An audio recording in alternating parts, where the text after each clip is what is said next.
महाराष्ट्रामध्ये संपूर्ण नगरपालिकेचा निकाल बघता, खास करून सोलापूर जिल्ह्यातला निकाल बघता, या सगळ्या गोष्टींमध्ये एक गोष्ट प्रामुख्याने येते की लाडक्या बहिणींनी शिंदे साहेबांवर प्रचंड मोठा विश्वास ठेवून परत एकदा शिंदे साहेबांचा चेहरा, शिंदे साहेबांचा करिश्मा या महाराष्ट्रामध्ये चाललेला आपल्याला बघायला मिळतंय. आदरणीय शिंदे साहेब ज्या पद्धतीनं शिवसेना संघटनमध्ये काम करतात, शिवसैनिकांसाठी उभे राहतात, शिवसैनिकाला मदत करण्यासाठी आम माणसाला केंद्रबिंदू मानून मदत करतात, त्याचा हा करिश्मा आहे.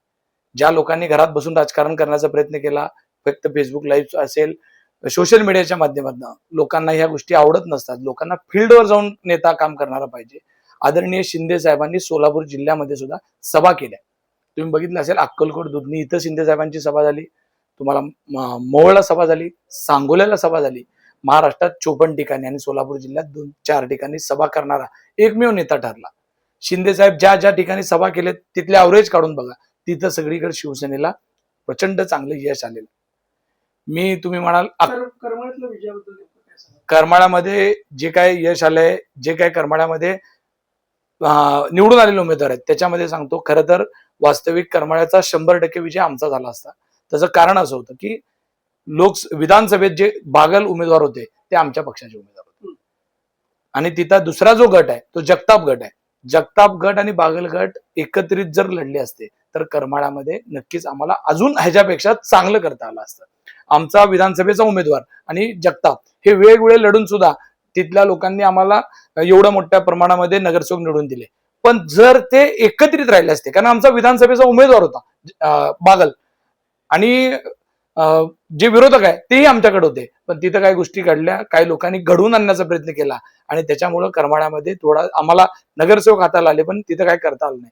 पण तेच उलट तुम्ही बघितलं असेल, मोहोळमध्ये ज्या पद्धतीनं काही लोकांना त्यांनी पक्षात प्रवेश करून घेतला, मोहोळमधला जो विजय आहे त्यामधले सांगितलं होतं की शिवसेनेकडे तिथं ठोस असं नेतृत्व नाही. तिथं सर्वसामान्य शिवसैनिक या सगळ्या आघाडीचं नेतृत्व करताय, शिवसेनेचं नेतृत्व करताय, आणि समोर बलाढ्य राजन पाटलांसारखी शक्ती होती. राजन पाटलांना घेत असताना त्यांनी बराचसा असं दाखवलं होतं की मोहोळ असेल, अनगर या इथं त्यांना यश येईल, पण मोहोळमध्ये लोकांनी दाखवून दिलं. मोहोळमध्ये उबाटाची शक्ती मोठ्या प्रमाणात असताना सुद्धा तिथं सुद्धा त्यांना सपशेल नाकारलं लोकांनी, आणि शिवसेनेच्या नवक्या युवा टीमला तिथं लोकांनी स्वीकारलं. शिंदे साहेबांचा करिश्मा तुम्हाला तिथेही चालला.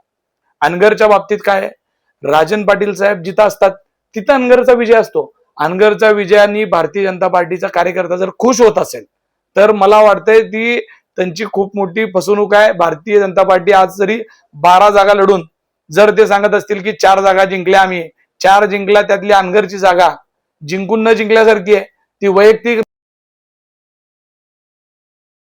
भारतीय जनता पार्टीच्या कार्यकर्ते जरी म्हणत असतील आम्ही 4 जिंकल्या, 4 नाही जिंकल्या बेट्यानं, तुम्ही समजून घ्या, तुम्ही सपशेल तिथं फक्त राजन पाटलाला आणण्यामध्ये तुम्ही यशस्वी ठरलात. राजन पाटील का आलेत, राजन पाटील भारतीय जनता पार्टीवर प्रेम आहेत म्हणून आलेत का, ह्याचा पण अभ्यास करण्याचा विषय. राजन राजकारण त्यांच्या पक्षात होत असणाऱ्या अंतर्गत वाद ते तुमच्याकडे आलेले. राजन पाटील भारतीय जनता पार्टीत मनापासून आला हा खूप संशोधनाचा. सांगोल्याच्या विषयात महत्वाची आहे, जिथं आमचा ढाण्या भाग शहाजी बापू पाटील आहे, तिथं तुम्ही बघितलं असेल, शहाजी बापू पाटलांना अडचणीत आणण्यासाठी प्रचंड ताकद लावली गेली. पालकमंत्री स्वतः ठाण मांडून बसले. पालकमंत्र्यांनी ज्यांच्यावर कधीच युती होत नाही अशांबरोबर युती केली, अशा लोकांना एकत्रित घेतलं. त्या मला वाटतं तिथल्या देशमुख आमदार जे आहेत त्यांना एकत्रित केलं. तेवढं करून सुद्धा त्यांना तिथं सपशेल लोकांनी नाकारलं. तिथं यश तर शहाजी बापूंना मिळालंच, पण शहाजी बापूंची ताकद आज प्रचंड मोठी आमदारकीपर्यंत अशाच पद्धतीची शहाजी बापूंची लाट तिथं सांगोल्यात तुम्हाला बघायला मिळेल. दुधनी हे माजी मंत्री सिद्धाराम म्हेत्रे साहेबांचा गड म्हणून पहिल्यापासून तो ओळखला जातो. शिंदे साहेब म्हेत्रे साहेबांच्या प्रवेशाला आल्यानंतरच शिंदे साहेबांची आणि म्हेत्रे साहेबांची काय ताकद आहे ते शिंदे साहेबांनी डोळ्यांनी बघितली होती. रात्री सकाळी 11 वाजता होणारी सभा रात्री 11 वाजता झाली, 12 तास लोक थांबून राहिले. त्याच वेळेस शिंदे साहेबांनी ओळखलं होतं की सिद्धाराम म्हेत्रे साहेबांची खऱ्या अर्थानं ताकद आहे, आणि त्यांनी ते सिद्ध करून दाखवली. या दुधनीमध्ये गेल्या वर्षी मला वाटतं निसडचा विजय त्यांचा भारतीय जनता पार्टीचा झाला होता. तिथे नगरसेवक हजे आले होते, म्हेत्रे साहेबांचे आले होते, आणि भारतीय जनता पार्टीचा नगराध्यक्ष झाला होता. पण यावेळेस लोकांनी झालेली चूक दुरुस्ती करून अतिशय चुरशीची इलेक्शन झाली दुधनीची. तिथं लोकांनी मेत्रे साहेबांचा प्रथमेश मेत्रे जो त्यांचा घरातला उमेदवार आहे, पुतण्या आहे, त्याला इतक्या चांगल्या ताकदीनं एका युवा चेहऱ्याला निवडून दिलं. सगळ्या गोष्टीनं तिथल्या स्थानिक आमदारांनी ताकद लावण्याचा प्रयत्न केला, दुधनी थांबवण्याचा प्रयत्न केला, पण लोकांनी तिथं त्यांना सपशेल नाकारले. राहिला विषय महेंदरगीचा. महेंदरगी दुधनी जवळ आहे. महेंदरगी एकदम छोटीशी नगरपालिका आहे. महेंदरगी एक मोठं खेडेगाव म्हणलं तरी काय वावगं होणार नाही अशा पद्धतीचं आहे. पण महेंदरगीत तुम्ही बघितलं असेल, स्थानिक स्वराज्य आम्ही सगळे एकत्रित होतो, तिथली स्थानिक स्वराज्य आघाडी केली होती आणि या सगळ्यामध्ये महेंदरगीत त्यांना निसटता भारतीय जनता पार्टीला यश आलं जरी असलं तर महेंदरगीचा विजय हा धनाने आलेला विजय आहे. कारण गावात राहणारी लोक किती पैसे खर्च करू शकतात, गावात राहणारा कार्यकर्त्याची किती क्षमता असू शकते.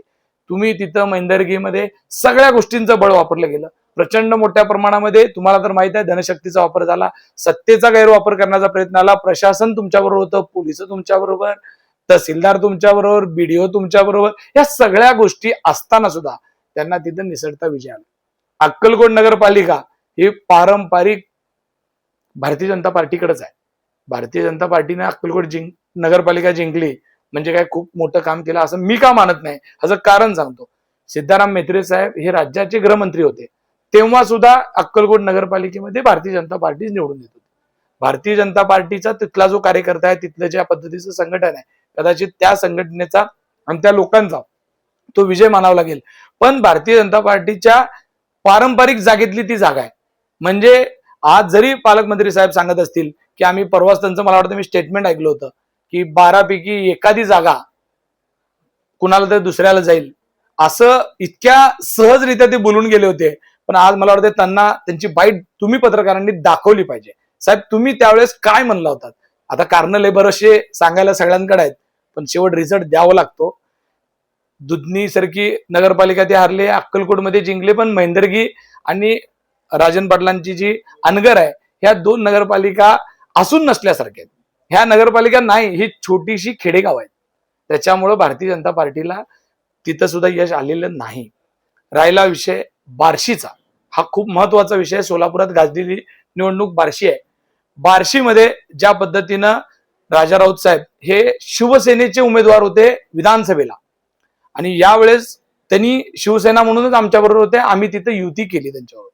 सर तुम्ही मला एक सांगा, बार्शीमध्ये जर शिवसेना स्वतंत्र लढली असती, आम्ही धनुष्यबाणाचा उमेदवार दिला असता आणि धनुष्यबाण म्हणून आणि एकनाथ शिंदे साहेब उभे टाकले असते तिथं, तर तिथं काय झाली असती परिस्थिती आम्हाला सांगायची गरज नाही. आम्हाला कदाचित यश आलं असतं नाही आलं असतं माहित नाही, पण नक्कीच आज भारतीय जनता पार्टीचा जो काही नगराध्यक्ष झालाय तो आम्हाला घेतल्याशिवाय झाला नसता. कदाचित उभाटाचा झाला असता, पण नक्कीच भारतीय जनता पार्टीचा झाला नसता. हे यश तुम्हाला दोघांचं यश आहे. शिंदे साहेबांचा करिश्मा बार्शीत सुद्धा चाललेला आहे. कारण बार्शीत जी मागचं इलेक्शन झालंय ते धनुष्यबाणावर झालंय. बार्शी ही कायम धनुष्यबाणाच्या चिन्हाला ताकद देणारी बार्शी आहे, पण तिथे यावेळेस बॅलेट पेपरवर धनुष्यबाण नव्हतं, म्हणून भारतीय जनता पार्टीला ती यश आलं असं म्हणावं लागेल. मोडचा विषय सांगितला. महायुती जिथे झाली नाही.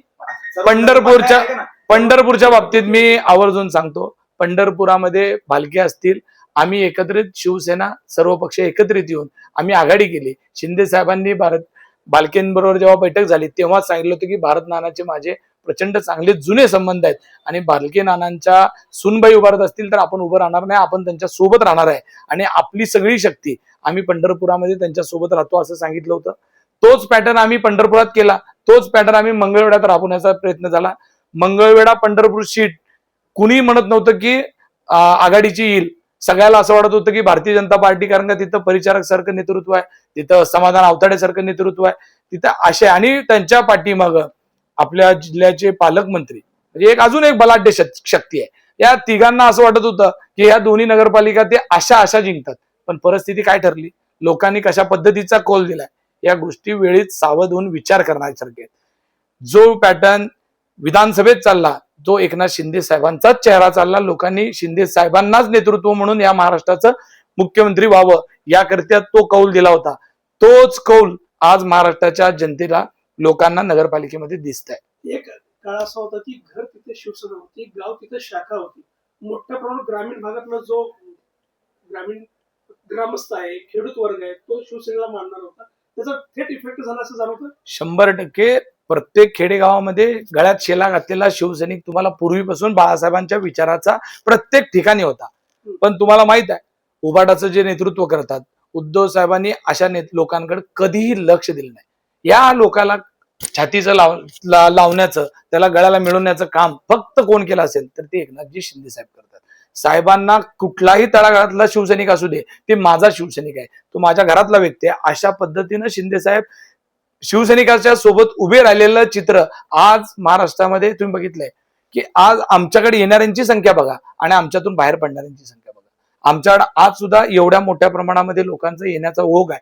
आज शिवसैनिक येत आहेत, काही लोक अजून थांबलेले आहेत, काही लोकांना अजूनही असं वाटत होतं की उद्धव साहेबांच्या वागण्यात, आदित्य साहेबांच्या या सगळ्या गोष्टीत काहीतरी चेंज होईल आणि ती शिवसेना पुन्हा उभा राहील. पण आता त्यांना लक्षात येते की आम्ही बराच वेळ घालवला, सगळ्या गोष्टी केल्या, पण आम्हाला कुठेही बदल झाल्याचा दिसत नाही आणि ते आता या टप्प्यात येत आहेत. आज सुद्धा शिवसैनिक सांगतात 2.5 वर्ष वाट बघितलो बापू, पण आता मला लक्षात आलं की शिंदे साहेबांबरोबर जावं लागेल. आणि रोज आम्ही शिवसैनिकांचे प्रवेश घेतो, इथं आदर पक्षातनं आलेले लोक ह्या सगळ्या गोष्टी करतो. शिवसेना यावेळेस एक चित्र होतं की महाराष्ट्रामध्ये भारतीय जनता पार्टी आणि शिवसेना एकमेकाच्या उभे आहेत का काय, अशी परिस्थिती होती. आम्हाला शिंदे साहेब वारंवार सांगतायत की आम्हाला कुठेही असा या वर्षीचं हे जे इलेक्शन आहे असं करायचं इच्छा नव्हती. आम्हाला भारतीय जनता पार्टी आम्ही एकत्रित जाऊ सन्मानपूर्वक, या विचारातच आमचे नेते असतील, आमचे शिवसैनिक असतील, हा विचार होता. पण त्यांनाच जर आमच्या समोर उभं टाकायचं असेल तर आमच्याकडे कुठला नाही लागला. आम्हाला तेवढ्याच ताकदीने उभं राहावं लागेल. जनतेने दाखवून दिलं की खऱ्या अर्थानं शिंदे साहेबांवर त्यांचं किती प्रेम आहे, कशा पद्धतीने ते लोक शिंदे साहेबांवर प्रेम करतात. राहिला विषय सोलापूर जिल्ह्यातल्या काँग्रेसचा, काँग्रेस तर तुम्हाला या इलेक्शन मध्ये मला वाटतं कुठं एखादा नगरसेवक आलाय का काय ते हुडकावं लागेल. नगराध्यक्ष तर दिसलाच नाही, पण कुठल्या महानगरपालिकेत एखादा नगरसेवक आलाय का काय हे माहित नाही. खासदारांनी या गोष्टीचा विचार गांभीर्याने केला पाहिजे. नगरपालिकांना निकाल समोर आलाय, जिथं युती झाली जिथं युती झाली नाही हे सर्व निकाल समोर आलेले आहे. येणाऱ्या महापालिका निवडणुकांकडे कसं पाहता आणि तुम्ही मित्रपक्ष युतीमधील मित्रपक्षांना काय सांगू इच्छिता नाही. निकालाकडे बघून गेल्या 4-8 दिवसापासून तुम्ही बघितलं असेल की शिवसेना संपर्क कार्यालयामध्ये प्रचंड मोठ्या प्रमाणामध्ये आमच्याकडे इच्छुक उमेदवार येत आहेत, मुलाखतीला येत आहेत. ते स्वतः शिवसेनेत प्रवेश करतायत आणि आम्हाला उमेदवारी मागण्याकरता इच्छुक आहेत. 102 जागी आपण प्रचंड ताकदीने तयारीत आहोत. आमची इच्छा अशी होती की भारतीय जनता पार्टी, आम्ही लोकसभेत तुमचं काम केलंय, आम्ही विधानसभेत तुमचं काम केलंय, ते काम करत असताना शिवसैनिक तुमच्यासाठी राबलाय. शिवसैनिकांनी तुमच्यासाठी प्रामाणिक काम करत असताना 1 रुपयाचा तुमच्याकडनं अपेक्षा केली नाही. आमच्या लोकांना असं वाटत होतं, शिवसैनिकाला असं वाटत होतं, कारण भारतीय जनता पार्टीच्या लोकांनी हे लक्षात घेतलं पाहिजे, नरेंद्र मोदी साहेबांना निवडून आणण्यासाठी एकनाथजी शिंदे साहेबांनी सुद्धा कष्ट काढलेले आहेत. महाराष्ट्रातली सरकार निवडून आणण्याकरता एकनाथजी शिंदे साहेबांचा चेहरा, त्यांचा करिश्मा चाललेला आहे आणि शिवसैनिकांनी काम केलेलं आहे. मग असं वाटत होतं की ते इलेक्शन नेत्यांचं आहे, आताच येणारं इलेक्शन आहे ते कार्यकर्त्यांचं इलेक्शन आहे आणि कार्यकर्त्याच्या इलेक्शन मध्ये नेत्यांनी कार्यकर्त्याला ताकद देण्याच्या भूमिकेतून काम केलं पाहिजे. नाही स्वतःचा इगो केला पाहिजे, नाही स्वतःचा अस्तित्व दाखवण्यासाठी ताकद, मी किती, मी मोठा किती, माझे किती लोक, माझे पाहुणे किती आणले, माझे मेहुण्याला किती तिकीट मिळाले, या गोष्टीपेक्षा या इलेक्शन मध्ये महत्वाची गोष्ट काय आहे तर कार्यकर्ता. मग तो भारतीय जनता पार्टीचा कार्यकर्ता असू दे किंवा शिवसेनेचा शिवसैनिक असू दे, हा राबलाय, ह्याच्या नेतृत्वाची गरज आहे आपल्याला, या माणसाला ताकद देण्याची गरज आहे. पण या सगळ्या स्वतःची शक्ती दाखवण्यामध्ये हे लोक भारतीय जनता पार्टीच्या लोकांना स्वतःची शक्ती दाखवण्यासाठी, मी म्हणतो भारतीय जनता पार्टीचे काही लोक या युतीसाठी सकारात्मक आहेत. काही शहरातले आमदार, काही मोठे पदाधिकारी आम्हाला वारंवार सांगतात की आम्ही युतीसाठी सकारात्मक आहे. पण काही लोकांचा जाणून बुजून सूर आहे की 75 पार. मी तर म्हणतो 75 पार कशाला म्हणता, तुमच्याकडे साम आहे, दंड आहे, पैसे आहेत, प्रशासन आहे, 95 पार म्हणा, उरलेल्या 7 मध्ये आम्ही, जनता ठरवेल. तुम्हाला शोभत नाही 75 पार, तुम्ही 95 पार म्हणलं पाहिजे. तुम्ही मोठे नेते आहेत ना, तुमची शक्ती खूप आहे. 75 पार तुम्हाला कसं शोभेल? कारण 75 पार भारतीय जनता पार्टी आणि आम्ही स्वतंत्र लढलो. गेल्या वेळेस 2017ला स्वतंत्र लढलो, त्यावेळेस भारतीय जनता पार्टी 50 झाली. विजयकुमार देशमुख साहेबांनी आणि सुभाष बापूंनी नेतृत्व केलं सोलापूरचं. त्यावेळेस भारतीय जनता पार्टीला काय यश आलंय? 50 जागांचं यश आलंय. त्यावेळेस तत्कालीन जे आता आमदार आहेत ते विरोधात होते तरी 50 येतात. मग विरोधात असताना 50 देत, तुम्ही आल्यावर काय होणार? 75. तुम्ही 95 म्हणा. तुम्ही 95 म्हणले शोभत नाही तुम्हाला, कारण तुम्ही एक काळ महापालिका चालवत होतात. तुमच्याकडेच आहे सगळं. काँग्रेस तुम्ही चालवली आहे, शिवसेना एक काळ तुम्ही चालवली आहे, आता भाजप बी तुम्ही चालवालात असं म्हणता. तर तुम्ही असं जर म्हणत असाल तर 95 पारशिवाय तुम्हाला कुठलाही पर्याय नाही असं मला वाटतं. कारण तुम्हाला अशा पद्धतीचं किती आता 1000 फॉर्म आलेत ना, 1200. मी म्हणतो 1200 पण शोभत नाही. 2500-3000 असा आकडा दिला पाहिजे होता. नाही, आकडाच द्यायचा ना. पण लागणार किती आहेत? 102च लागणार आहेत ना. हो, 102 लागणार आहेत. 103 नंतरचे जे काही चांगले कार्यकर्ते आहेत त्यांना सुद्धा जागा आमच्याकडे आहे. सोलापूर हे काय फक्त पाहुण्या रावळ्यांचं शहर नाही आहे की माझा मेहुणा, माझी सासू, माझी बायको, माझं हे असं नाही आहे. सोलापुरामध्ये कार्यकर्त्याचं सुद्धा विचारात घेतलं पाहिजे. सोलापूर हे 18 पगड जातींचं शहर आहे. सोलापुरात गल्ली बदलली की भाषा बदलते. सोलापुरात काय हे बदललं तर जात बदलते, धर्म बदलतो. सोलापूर हे शहर हे चांगल्या चांगल्याला हे कळलेलं नाही. मागच्या वेळेस जे काही यश लोकसभेत विधानसभेत आलंय ते फक्त आपण एकत्रित होतो हे भान असलं पाहिजे. आता आपण जर स्वतंत्र असल्यानंतर काय घडू शकतंय ह्याचा विचार तुम्ही करा. ह्याचं कारण आम्ही का सांगतो की आम्हाला आज ही युती तोडायची नाही. आम्ही एका विचाराचे आहोत. राज्यामध्ये देवेंद्रजी फडणवीस साहेबांचं नेतृत्व शिंदे साहेबांनी मान्य केलं. देशाचं नरेंद्र मोदी साहेबांचं नेतृत्व शिंदे साहेबांनी मान्य केलंय. त्यामुळं आम्हाला तुमच्यावर जायला कुठली अडचण नाहीच आहे. आमची एवढी का अलर्जी झाली आहे, आम्ही का नकोशे झालोय हा विषय आहे. प्रभाग 7च्या बाबतीत सांगायचं ठरलं तर प्रभाग 7 मध्ये आम्हीच तुम्हाला ताकद दिलेली आहे. याआधी आम्हीच तुम्हाला निवडून आणण्यामध्ये आम्हाला तुम्ही खांद्यावर घेऊन पळलेलं आहे. हे सगळ्या सोलापूरकरांनी बघितलंय. जे काय आज सांगतात आमदार साहेब त्यांना विचारा, ते आमदार व्हायच्या आधी नगरसेवक होते. नगरसेवक असताना ते आमच्या बरोबरच होते. ते आमचे मित्र आहेत. आम्ही काय त्यांच्याबद्दल हे नाही आहे.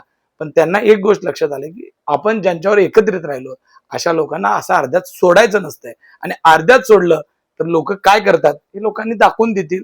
हा नगरपालिकाचा निकाल हा खूप सगळ्यांसाठी विचार करणारा निकाल आहे. माझी विनंती आहे की नगरपालिकेच्या निकालानंतर काही लोक विचार करून आमच्या बरोबर बसतील. आता कार्यकर्ते वरच्या बाजूला जल्लोष करताना म्हणत होते की ही केवळ आजचा जो निकाल लागलाय तो केवळ लिटमस टेस्ट नाही तर हा ट्रेलर आहे.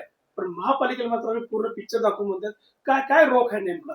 नाही, रोग काय नाही. आम्ही तेच सांगतो ना. बघा, नगरपालिका ही विधानसभेची रंगीत तालीम आहे असं म्हटलं जात होतं. कारण 288 ठिकाणी नगराध्यक्ष पदाचे उमेदवार होते. 288. आणि विधानसभेत आमदार किती आहेत? 288. म्हणजे योगायोग बी असा आला होता की 288 ठिकाणी फाईट झाली. पण फाईट होत असताना सगळीकडे भारतीय जनता पार्टीच्या समोर उभं राहण्याचं काम जर कुठला पक्ष केला असेल तर ते शिंदे साहेबांनी करून दाखवलेलं आहे. आणि जिथं आता तुम्हाला काही ठिकाणी आता भारतीय जनता पार्टीच्या निकालामध्ये बार्शी स्वतंत्र त्यांना दाखवलं जात आहे. पण त्या बार्शीमध्ये आम्ही युतीत होतो. म्हणजे शिंदे साहेब जिथं आलेत निवडून तिथं भारतीय जनता पार्टी आमच्या सोबत नाही आहे. पण जिथं भारतीय जनता पार्टी निवडून आली आहे अशा कित्येक ठिकाणी आम्ही त्यांच्या सोबत आहे. म्हणजे बार्शी हे त्याचं उदाहरण आहे. बार्शीत जर तुम्हीच सांगा आम्ही त्यांच्या सोबत दिसत नसेल, बॅलेट पेपरवर जर शिवसेना स्वतंत्र असती तर हा निकाल आला असता का? तर अशा महाराष्ट्रात अनेक जागा आहेत.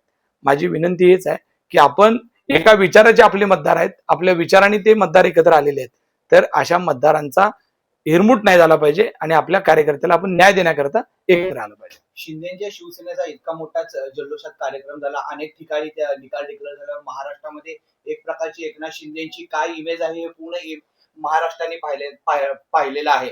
त्यानंतर येणाऱ्या महापालिका निवडणुकीमध्ये एकनाथ शिंदेची शिवसेना ही युती बरोबर राहणार की स्वतंत्र लढणार? नाही, आम्ही या इलेक्शन मध्ये 102 ची तयारी पूर्ण केलेली आहे. 102 ची. पण सन्मानजनक युतीचा प्रस्ताव असेल तर आम्ही एकत्र येऊ, अन्यथा एकला चलो हे सुरू आहे. धन्यवाद.